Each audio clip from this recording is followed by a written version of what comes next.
Comment j'en suis venu à faire du japonais? Parce que c'est le côté esthétique d'abord qui me plaît, parce que les significations, moi je les connais pas forcément toutes, et j'ai pas la culture japonaise en moi quoi. Donc c'est vraiment l'esthétisme, le fait que ça va avec le corps, les mouvements d'eau, d'air, la façon que ça a d'épouser les formes du corps, etc.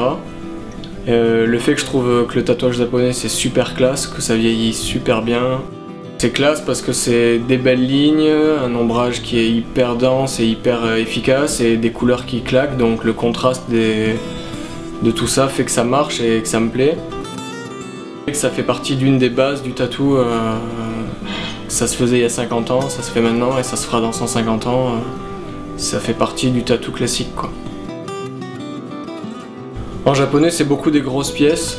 Parce que t'as du mal à faire du japonais rikiki, donc un bras entier japonais c'est cool, un dos japonais c'est cool, même si c'est super dur parce que la surface elle est plate quoi, c'est un rectangle, donc c'est plus simple un bras où tu vas avoir beaucoup de mouvements quoi. Un mollet c'est cool en japonais, un petit pied aussi, un pied tu peux faire des trucs sympas.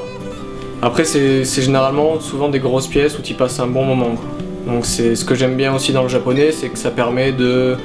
Tu réfléchis longtemps à ce que tu vas mettre, comment tu vas faire les choses, et après, une fois que tu as posé tes tracés, tu sais que tu as encore 4-5 séances à passer avec le mec. C'est pas comme le old school où tu sais que la pièce tu la commences et tu la termines sur le moment quoi. Mes motifs jap préférés c'est tout ce qui sort de l'univers un peu fantôme, démon japonais, même si j'en fais pas énormément parce que ça se fait pas trop. Après, dès que tu me demandes un dragon ou une carpe, ça me va aussi quoi. Il y a toujours moyen de réinventer le truc, trouver un mouvement différent. Et de toute façon, c'est les grands classiques, donc ça marche. C'est comme la rose en old school, tu peux m'en demander 50. J'adore ça, y a pas de souci quoi.